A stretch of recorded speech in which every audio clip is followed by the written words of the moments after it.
हिंदी में यूपीएससी की तैयारी से संबंधित प्रोग्राम्स को देखने के लिए सब्सक्राइब करें स्टडी IQIAS हिंदी। दोस्तों, आपने मिसाइल अटैक के बारे में सुना होगा और आपने ये भी सुना होगा कि एक देश ने दूसरे देश के ऊपर बम से हमला कर दिया। लेकिन आज की चर्चा में हम लोग बातचीत करेंगे पेजर अटैक के बारे में, और ये पेजर अटैक क्या है, इसके संदर्भ में अन्य जो पक्ष हैं ये भी हम लोग समझेंगे। लेकिन सबसे बड़ी बात यह है कि अभी जो खबर आ रही है उसमें ये बताया जा रहा है कि लेबनान के अंतर्गत जो आतंकी संगठन हिजबुल्लाह काम करता है, इसी हिजबुल्लाह के अंतर्गत काम करने वाले कुछ लोगों के पेजर में विस्फोट हुआ और अचानक से लेबनान के अलग अलग हिस्से में विस्फोट की यह गतिविधि देखी गई। इस पूरे मामले में इजराइल के मोसाद को जिम्मेदार माना जा रहा है और हिजबुल्लाह ने यह चेतावनी भी दी है कि हम इसका बदला लेकर के रहेंगे। यहां पर सामने जो मैंने न्यूज़ मेंशन की है, यहां पर हिजबुल्लाह के द्वारा ऐसी ही चेतावनी के बारे में इंडिकेशन भी किया जा रहा है। आज की चर्चा में हम लोग इसको विस्तार से समझेंगे और ये जानेंगे कि आखिर ये जो पेजर एक्सप्लोजन हुआ है इसके पीछे की मूल वजहें क्या हो सकती हैं और इससे जो जुड़े हुए अन्य पक्ष हैं ये क्या हैं। यहां पर हमें यह भी समझने की जरूरत होगी कि आखिर जिस समय हम लोग स्मार्टफोन की बात कर रहे हैं, जिस समय हम लोग लैपटॉप और न जाने कितनी महत्वपूर्ण टेक्नोलॉजीज के बारे में बात कर रहे हैं, ऐसे में पेजर का इस्तेमाल क्यों किया जा रहा है, पेजर विस्फोट के पीछे की ये जो वारदात है ये किस तरीके से इससे कनेक्टेड है, इसके बारे में भी हम लोग थोड़ा सा बातचीत करेंगे। आगे बढ़ने से पहले मैं आपको ये भी बता दूं कि यदि आप सिविल सेवा परीक्षा की तैयारी कर रहे हैं और आप चाहते हैं कि आप P2I बैच के माध्यम से अपने GS की तैयारी को और बेहतर से बेहतर बनाएं, तो आपका स्वागत है इस बैच के अंतर्गत, जिसकी शुरुआत 19 सितंबर से यानी कि कल से की जा रही है। दोस्तों, यदि आप इस कोर्स का हिस्सा बनना चाहते हैं तो आप दिलीप लाइव कोड का इस्तेमाल करते हुए इस कोर्स को ज्वाइन कीजिए। इसके अंतर्गत आपको दो बड़ी सुविधाएं मिल रही हैं, जहां पहली सुविधा के अंतर्गत यदि आप इस कोर्स में एडमिशन लेते हैं तो वीकली टेस्ट के अंतर्गत यदि आप रैंक 1 लाएंगे तो आपको उस पार्टिकुलर टेस्ट के लिए 11,000 रुपए की पुरस्कार राशि दी जाती है। साथ ही यदि आप IAS प्री परीक्षा को क्वालिफाई करते हैं तो आपको संपूर्ण फी वापस करने का भी वादा किया जा रहा है इस प्रतिज्ञा प्लस बैच के अंतर्गत। तो निश्चित तौर पर यह बैच आपकी GS की कंप्लीट तैयारी के ख्याल से बहुत ही उपयोगी हो सकती है। यदि आप हिंदी, इंग्लिश या इंग्लिश इनमें से किसी भी माध्यम में तैयारी कर रहे हैं तो आप दिलीप लाइव कोड का इस्तेमाल करते हुए इस बैच का लाभ उठा सकते हैं। इसके अलावा ऐसे जो भी कैंडिडेट जो कि 2026 या 2027 या फिर 2028 को लेकर के विचार कर रहे हैं तो उनके लिए लॉन्ग टर्म बैच की शुरुआत की गई है और इसमें एडमिशन अब क्लोज होने वाला है। 20 सितंबर को इसकी एडमिशन की अंतिम तिथि है। यदि आप इस कोर्स का हिस्सा बनना चाहते हैं तो इसके लिए भी आप दिलीप लाइव कोड का इस्तेमाल करते हुए इस कोर्स को ज्वाइन कर सकते हैं। चलिए हम लोग अब आगे बात करते हैं, लेकिन यहां पर सबसे पहले तो ये समझ लो कि आखिर जिस लेबनान की हम लोग बात कर रहे हैं, जहां पर इस तरीके से ये पेजर अटैक हुआ है, ये है कहां पर, कि ये जो लेबनान का इलाका है ये पश्चिमी एशियाई क्षेत्र में आता है और इसके आजू बाजू में कई सारे देश हैं। लेकिन आपको मैं ध्यान दिलाना चाहूंगा इस पार्टिकुलर देश के संदर्भ में जिसका नाम है इजराइल। यहां पर दोस्तों मैं आपको बहुत ही बेसिक तरीके से बताने की कोशिश करूंगा कि जो इजराइल है, इजराइल को हाल के समय में 3 स्तरों पर विरोध का सामना करना पड़ रहा है। यहां जहां एक तरफ यमन की तरफ से हौदी विद्रोहियों का सामना करना पड़ रहा है, वहीं हमास के माध्यम से जो विद्रोह है वो गाजा पट्टी की तरफ से दिख रहा है। और देन आफ्टर जो लेबनान है, लेबनान में जो हिजबुल्लाह संगठन है, हिजबुल्लाह संगठन की भी भूमिका इजराइल के अगेंस्ट में देखी जा रही है। तो यहां पर जो समीकरण बन रहा है वो ये है कि इजराइल को इन तीनों संगठनों से टकराना पड़ रहा है। इसमें अन्य भी कई सारे देश की भूमिका देखी गई है। बीते साल 2023 में जब अक्टूबर माह में हमास ने इजराइल के ऊपर लगातार बम्बार्डिंग की, उसके बाद लगातार जो यहाँ पर एक तनाव का माहौल उभरा है, इसी की जो स्थिति है यहाँ पर हम लोग एक संघर्ष के तौर पर और अधिक व्यापक तौर पर देख रहे हैं। यहाँ पर दोस्तों ध्यान रखिएगा कि इजराइल और हिजबुल्लाह के बीच में जो यह संघर्ष है वो वर्तमान में और अधिक उभर चुका है और ऐसे में जो पेजर अटैक है उस मामले में हिजबुल्लाह ने यहां तक चेतावनी दी है कि हम इजराइल से बदला लेकर के रहेंगे। अब आप इस बात से समझिए कि यदि ये बदले की भावना इनके बीच में लगातार बनी रहेगी, कंटिन्यू रहेगी, चाहे वो हमास हो, चाहे हिजबुल्ला हो, चाहे यमन हो, चाहे ईरान हो या और भी कोई देश हो, तो ऐसे में क्या आपको लगता है कि इस पार्टिकुलर रेंज में शांति बनी रह सकती है? संभवतः ऐसा नहीं हो पाएगा। तो वर्तमान में जो स्थिति उभर रही है वो ये कि हिजबुल्ला में जब पेजर अटैक किया गया तो ऐसे में ये बताया जा रहा है कि जो इजराइल का बहुत ही महत्वपूर्ण गुप्तचर संगठन है, उसका नाम क्या है? मोसाद के बारे में यहाँ पर ये आशंका जताई जा रही है कि इसी के माध्यम से इन पेजर्स में कुछ विस्फोटक सामग्रियां पहले से ही भर दी गई थी और अंततः एक तरीके से इसको अंजाम दिया गया और इस विस्फोट के कारण कई सारे लोग हताहत हुए, 8 या 10 लोगों की मौत भी हो गई। तो यहाँ पर ये समझने की ज़रूरत है कि आखिर ऐसा किस वजह से हुआ, इसके पीछे के जो अन्य पक्ष हैं वो क्या कुछ कहते हैं। यहाँ पर दोस्तों पहली बात आपको मैं बता दूं कि समूचे लेबनान में हमला किया गया है, दूसरी तरफ पेजर में विस्फोटक का इस्तेमाल किया गया। यहाँ पर 2 तर्क दिए जा रहे हैं, जहाँ पहला तर्क ये बता रहा है कि सप्लाई चेन के अंतर्गत ही हमला किया गया है। सप्लाई चेन का मतलब क्या हुआ कि जब इन पेजर्स का निर्माण किया जा रहा था तो एट दैट टाइम ओनली इसको हैक किया गया और देन उसी समय कुछ विस्फोटक सामग्री भर दी गई। इस तरीके से कुछ बातें निकलकर सामने आ रही हैं। दूसरा जो पक्ष है वो ये कह रहा है कि विस्फोट के पहले ही इसे हैक किया गया और इसमें चूंकि पेजर में लिथियम बैटरी का इस्तेमाल किया जाता है और इसको इस तरीके से हैक किया गया कि ये अचानक से ओवरहीट हुआ और देन फिर विस्फोट जैसी स्थिति सामने आ गई। तो ये जो पक्ष है यहाँ पर निकल करके सामने आ रहे हैं। यहाँ पर दोस्तों मैं आपको ये भी बताऊं कि जो पेजर का ये मॉडल था ये है AP924 और इसके निर्माण के बारे में जो जानकारियां मिल रही हैं इसमें यह बताया जा रहा है कि ताइवान के गोल्ड अपोलो नाम की कंपनी के माध्यम से इसका निर्माण बहुत पहले किया गया था। ऐसा नहीं है कि विस्फोट कल हुआ है तो परसों इसका निर्माण किया गया था या फिर अभी हाल ही में ये जो पेजर है इन लोगों को दिया गया था, ऐसा नहीं है। पहले से ही इस जो आपूर्ति है ये आपूर्ति की गई थी, लेकिन इस घटना को कल अंजाम दिया गया है।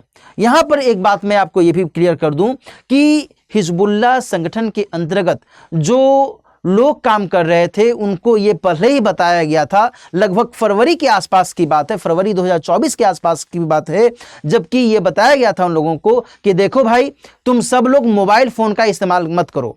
और ये चेतावनी दी गई थी कि जो इजराइल की गुप्तचर एजेंसी है उस एजेंसी से कहीं अधिक खतरनाक वर्तमान में ये मोबाइल फ़ोन है, क्योंकि मोबाइल फ़ोन सभी के पास में है, सभी के पॉकेट में है, सभी लोग इसका इस्तेमाल करते रहते हैं, 24/7 इसका इस्तेमाल होता रहता है।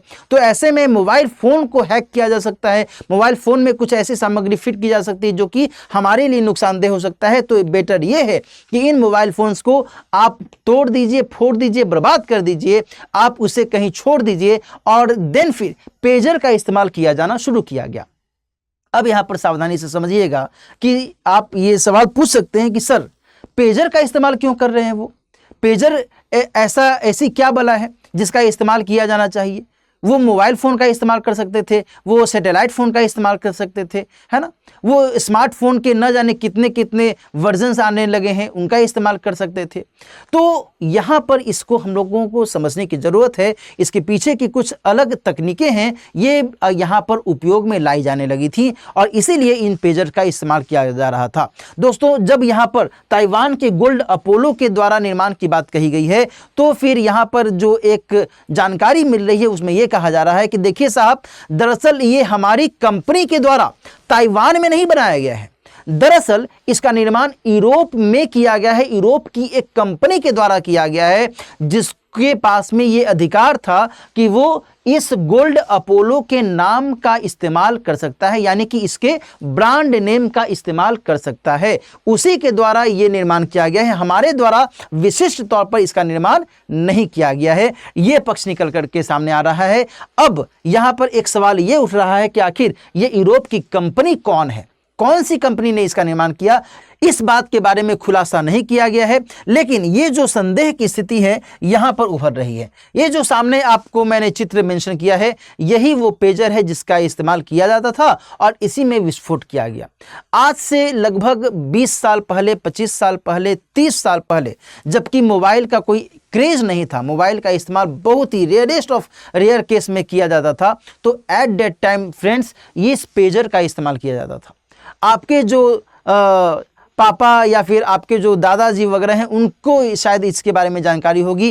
पेजर का इस्तेमाल, वो भी ऐसा नहीं था मोबाइल फ़ोन की तरह हर व्यक्ति के पास में पेजर नहीं होता था। उस समय भी किसी खास कार्य के लिए, जैसे कि मेडिकल क्षेत्र में या फिर किसी महत्वपूर्ण इमरजेंसी फील्ड में जहां पर बहुत ज़्यादा त्वरित तौर पर सूचनाओं के आदान प्रदान आदि की ज़रूरत होती है ना, तो ऐसे में इन पेजर्स का इस्तेमाल बहुत ही बखूबी तरीके से किया जाता था। इनफैक्ट आज भी इन क्षेत्रों में पेजर का इस्तेमाल किया जाता है। इसके भी कुछ खास वजहें हैं। तो यहाँ पर जब हम लोग इस पेजर के बारे में जानकारी प्राप्त करते हैं तो यहाँ पर 2-3 महत्वपूर्ण डायमेंशंस को समझने की जरूरत है कि आखिर जिस पेजर की बात की जा रही है कि भाई ये पेजर क्या है, पेजर क्यों कहा जा रहा है ना। जैसे भाई मोबाइल फ़ोन के बारे में यदि मैं आपसे पूछूं कि भाई मोबाइल फ़ोन को मोबाइल फ़ोन क्यों कहा जाता है? इसे हम सेल फोन भी कह देते हैं, मोबाइल फ़ोन भी कहते हैं। मोबाइल इसलिए कह देते हैं कि हम लोग मोबाइल होते रहते हैं, गतिशील रहते हैं और गतिशील माध्यम में इसका इस्तेमाल हम करते हैं सूचनाओं के आदान प्रदान में। एक बहुत ही लेमन लैंग्वेज में यदि हम बात करें तो यदि हम लेमन लैंग्वेज में पेजर के मतलब को समझने की कोशिश करें तो इसका मतलब ये होता है कि सूचना को स्क्रीन पर भेजा जाता है और देन आफ्टर बीप की आवाज़ होती है। जैसे ही सूचना आई, बीप की आवाज़ हुई या फिर वाइब्रेट किया, कुछ कंपन हुआ या फिर फ्लैश किया, और जिसके पास में पेजर है उसको इस बात का पता चला कि हमारे पास में कोई इंफॉर्मेशन आया है। ठीक है, इस हिसाब से ही इसका नाम पेज के माध्यम से, चूंकि पेज का मतलब होता है कि सूचना को स्क्रीन पर भेजना, और चूंकि सूचना को स्क्रीन पर भेजने के लिए इस उपकरण का इस्तेमाल किया जाता था, इसीलिए इसे पेजर कहा गया। तो पेज से पेजर के तौर पर इसे हम लोग जानते हैं। यहाँ पर जिस तकनीक के इस्तेमाल की बात कही जा रही है, पेजर में दोस्तों सामान्य तौर पर जो रेडियो फ्रिक्वेंसी है इसका इस्तेमाल किया जाता है। इसकी रेंज के बारे में मैं आपको बताऊं तो फ्रीक्वेंसी बैंड के आधार पर इसका जो रेंज है वो डिसाइड किया जाता है। तो इस हिसाब से ये काम करता है। इसमें न्यूमेरिक और अल्फा न्यूमेरिक आधार पर काम किया जाता है। न्यूमेरिक का मतलब कि भाई जैसे कोई नंबर है कि अमुक नंबर हमने एक्स व्यक्ति को भेज दिया, पेजर पर उसको भेज दिया। अब जब उस व्यक्ति को वह नंबर मिलेगा तो फिर वो हमसे कांटेक्ट करेगा। इस तरीके से इसका इस्तेमाल किया जाता था। या फिर अल्फा न्यूमेरिक तरीके से भी, जिसमें टेक्स्ट मैसेज के माध्यम से भी हम जो सूचना है उस व्यक्ति तक पहुंचा सकते हैं।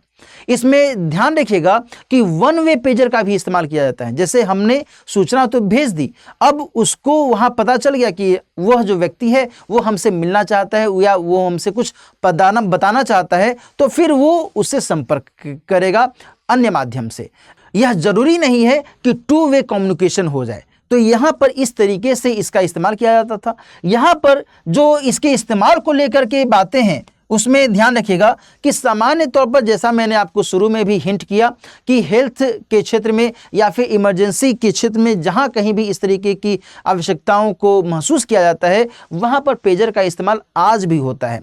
इसके पीछे की जो मूल वजह है, इसमें यह पहली वजह यहाँ पर यह है कि इसमें लॉन्ग बैटरी ड्यूरेशन होता है। लॉन्ग बैटरी ड्यूरेशन, ये बड़ी बात है भाई। लंबे समय तक, 1 दिन 2 दिन तक आराम से पेजर काम कर सकता है, कोई दिक्कत नहीं। इसको बार बार रिचार्ज करने की, चार्ज करने की आवश्यकता नहीं होती है। दूसरी तरफ जो सेलुलर फोन की तरह सिग्नल की समस्या नहीं, सिग्नल की समस्या नहीं। मान लीजिए कि हम सेलुलर फोन का इस्तेमाल करते हैं तो ऐसे में हो सकता है कि सिग्नल की समस्या हो जाए, है ना। और जब सिग्नल की समस्या हो जाएगी तो कम्युनिकेशन में दिक्कत होगी। तो सिग्नल में कोई ऐसा दिक्कत नहीं हो, इसके लिए भी पेजर का इस्तेमाल लंबे समय तक किया जाता रहा है। और वर्तमान में जब हम बात कर रहे हैं हिजबुल्लाह को लेकर के, तो हिजबुल्लाह में भी कुछ इन्हीं कारणों से पेजर का इस्तेमाल किया जा रहा था, क्योंकि जो सिग्नल है, सिग्नल को ट्रैक किया जा सकता था, और जब ट्रैक किया जा सकता था तो फिर उनके अगेंस्ट में कार्रवाई की जा सकती थी। तो इसी कारण से ये किया गया कि भाई हम मोबाइल फ़ोन का इस्तेमाल नहीं करेंगे, हम पेजर का इस्तेमाल करेंगे। जो हमारा कम्युनिकेशन है वो बहुत ही लिमिटेड रहेगा, हम केवल आपस में सूचनाओं का आदान प्रदान करेंगे और देन हम एक दूसरे से संपर्क में रह सकेंगे। हमारा मोसाद के द्वारा पता नहीं लगाया जा सकेगा और इससे हम अपने आप को सुरक्षित रख सकेंगे। ये कुछ जो ऑब्जेक्टिव है ये रखा गया था इनके द्वारा पेजर को इस्तेमाल करने के कॉन्टेक्स्ट में। लेकिन अब जबकि इस तरीके की वारदात हो गई है, इसी को लेकर के हिजबुल्लाह के द्वारा ये कहा गया है कि अब हम इजराइल से इसका बदला लेंगे और हम इसके अगेंस्ट में और भी कड़ी कार्रवाई करेंगे। अब ये आगे देखने वाली बात होगी कि इस संदर्भ में हिजबुल्लाह के द्वारा सच क्या कदम उठाया जाता है और क्या ये सिलसिला ऐसे ही बदस्तूर जारी रहेगा या फिर इस तनाव के माहौल को मिटिगेट करने के लिए कोई सार्थक कदम भी उठाया जा सकता है। इस पर भी आगे आने वाली गतिविधियों से, आगे आने वाली हलचलों से पता चल सकेगा। आगे जैसा भी होगा हम लोग फिर से मिलेंगे, उन स्थितियों के मद्देनजर फिर से हम लोग बातचीत करेंगे। आज की चर्चा हम लोग यहीं पर समाप्त करते हैं, मिलते हैं किसी और खबर के साथ। तब तक अपना ख्याल रखिए, अच्छे से पढ़ते रहिए। All the best. हिंदी में यूपीएससी की तैयारी से संबंधित प्रोग्राम्स को देखने के लिए सब्सक्राइब करें स्टडी IQ IAS हिंदी।